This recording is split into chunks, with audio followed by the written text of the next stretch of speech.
A Mortal's Journey to Immortality episode 317. In the previous episode, Han Li's plan to distract the purple-lined scorpions was put to the test. A single eerie scream from the mountains shook his life force so violently that he nearly fell from the sky, revealing an unexpected and terrifying ability the records had never mentioned. Forced to act quickly, he sent his 8 puppets racing ahead, drawing the pursuing scorpions away just long enough for the group to escape over the mountain ridge. As they pressed onward, the land transformed into a scorching world of molten cracks and blazing red peaks. Eventually, they reached a towering mountain shrouded in fiery clouds, the hidden lair of the ancient flame toad, a creature said to heal within lava itself. Knowing a direct confrontation would be dangerous, the group set up intricate ice attribute formations and carefully prepared an ambush. At the end of the previous episode, Han Li sent his last white wolf puppet into the blazing cave to lure the ancient flame toad out of its molten nest. What will happen next? Stay tuned. And the story continues. Controlling the puppet with a trace of his spiritual sense, Han Li was able to clearly see the entirety of the cave's interior. The tunnel ahead was naturally formed, stretching for about 30 meters, its walls blackened and streaked with red, as though scorched by some ancient fire. From the cracks, faint threads of flame leaped out, warping the surrounding air with intense heat.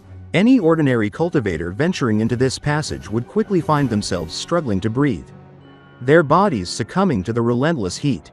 But Han Li's white wolf puppet, being mechanical, was unaffected. It moved steadily, guided by Han Li's spiritual sense, until it emerged into a vast underground chamber bathed in a deep red glow.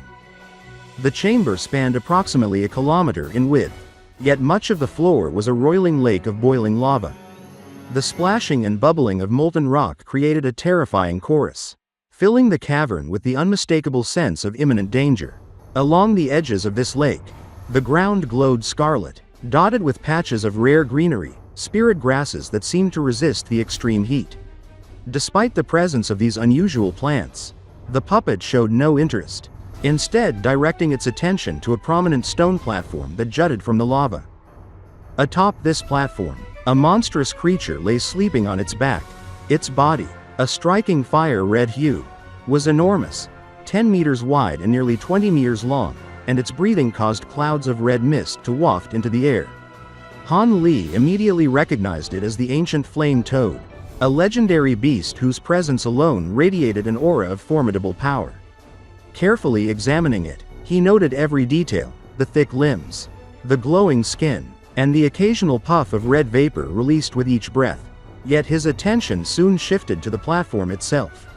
The stone platform appeared ancient, decorated with elaborate carvings and talismanic inscriptions, though its corners had clearly been worn down over time. At its center lay the remains of a green-robed cultivator. The robes were simple yet carried an unusual, archaic style that immediately set them apart from modern clothing. Despite the years that had passed, the garment retained a faint green glow, and the remains inside had long decayed, leaving behind translucent bones as clear as crystal. Han Li's curiosity piqued. These remains could conceal treasures, perhaps even something linked to the ancient flame toad. Extending his spiritual sense further, Han Li sought to investigate the remains more closely. But the moment he reached near them, the green robes erupted in brilliant light, forming a barrier that repelled his spiritual sense and sent ripples of unusual energy through the surrounding area. The sleeping toad stirred, its eyes snapping open as it sensed the intrusion. Not good, Han Li thought, swiftly retracting his strand of spiritual sense. He commanded the white wolf puppet to retreat instantly, racing down the tunnel in a streak of white light. The ancient flame toad leapt into the air, landing on a nearby rock and croaking furiously as it gave chase. Enveloped in a thick red mist, Han Li quickly alerted his 2 companions through a voice transmission. The ancient flame toad is on its way. Be on guard. From a distance, the 2 cultivators froze at the sight of the charging beast. The white wolf puppet darted ahead, followed closely by the enormous fireball-like mass of red mist that was the toad. Moving with a speed comparable to an early nascent soul cultivator, Han Li's heart stirred. Luckily, the puppet specialized in speed. or it would not have been able to lure the creature this far. With that thought, he pushed the puppet to its limits, disregarding its safety entirely, and in his other hand, summoned a ball of blue flame. As the puppet raced forward, the ancient flame toad spat a scarlet fireball. Initially small, the fireball expanded rapidly, engulfing the puppet in a massive eruption of flames, erasing all trace of it from sight. Han Li's brow furrowed. These flames were at least one level beyond a nascent flame, making it uncertain if his celestial ice flames could suppress them.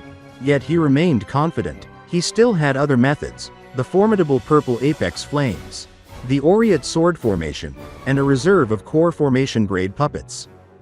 The toad, satisfied at having destroyed the intruder, prepared to return. Cloaked in red mist, Han Li could not allow it to escape. The demon beast's core was crucial for Nangong Wan. Acting decisively, he appeared at the edge of the spell formation in a streak of azure light, presenting himself as a new threat. The ancient flame toad froze, puzzled by this sudden appearance. Han Li remained silent, holding the blue flame in one hand while summoning 6 towering blue tortoise puppets behind him. The tortoise's shells glowed with icy energy, forming foot-long icicles that made the once meek creatures appear intimidating and dangerous. Sensing Han Li's hostility, the flame toad released another fireball, this time 20 meters in diameter. At first glance, it seemed impossible for the small ember of celestial ice flames in Han Li's hand to contend with it. Yet upon contact, the fireball ruptured with a spectacular display, encased in dense blue ice, leaving only a flicker of scarlet fire at its core. The sight startled Han Li, but he maintained his composure. Infuriated, the ancient flame toad unleashed hundreds of fist-sized fireballs in a furious barrage. Han Li commanded the tortoise puppets to launch the icicles on their shells, creating an icy shield that collided with the torrent of fireballs. Explosions rocked the air, ruptured icicles turned to mist, and the sky seemed filled with white, roiling energy as the fire and ice clashed. Despite their efforts, the wave of fire gradually overpowered the icy mist. Han Li retreated, followed closely by the 6 tortoise puppets. The ancient flame toad, puzzled by this sudden withdrawal, pursued him blindly, its instinct driving it forward. Yet this was exactly what Han Li intended. As the creature moved closer, it became encased within a faint blue barrier, and ice dragons, formed from the spell formation, coiled around it, chilling the surrounding air. Alarmed, the toad came to an abrupt stop, unsure how to proceed. Simultaneously, Marquis Nanlong and Lu Wying appeared, launching their attacks: jade rings, twin blue halberds, and the ice dragons of the formation, all striking the flame toad simultaneously. Seeing the opportunity, Han Li activated a supplementary restriction within the formation, amplifying the attacks. The toad recognized the danger and reacted, unleashing its life-saving ability. Scarlet shields appeared along its body, creating 3 layers of impenetrable fiery barriers. The attacks collided with the flaming defenses, producing blinding bursts of light. The green jade ring, blue twin halberds, and ice dragons struck with full force. Yet the flame toad was not done. With a final, furious roar, a meter-wide beam of scarlet light shot from its mouth, striking the side of the ice barrier. The barrier groaned under the force, and in just a moment, a large hole was effortlessly melted through it. In this episode, we saw Han Li carefully exploring a dangerous underground chamber using his white wolf puppet. He discovered the ancient flame toad, a massive and powerful fire demon, along with the remains of an ancient cultivator hidden on a stone platform. The toad's incredible fire abilities and the protective barriers around the remains created a tense and deadly situation. Han Li skillfully lured the beast out of its lair, using his puppets and celestial ice flames to control its movements, setting the stage for a fierce confrontation while making sure the treasure in the demon's core would not escape. What happens next? Stay tuned for the next episode of Immortal's Journey to Immortality. If you enjoyed this episode or found it exciting, don't forget to like the video and subscribe to the channel to receive notifications for the latest episodes following Han Li's journey. Thank you for watching, and we look forward to seeing you in the next video.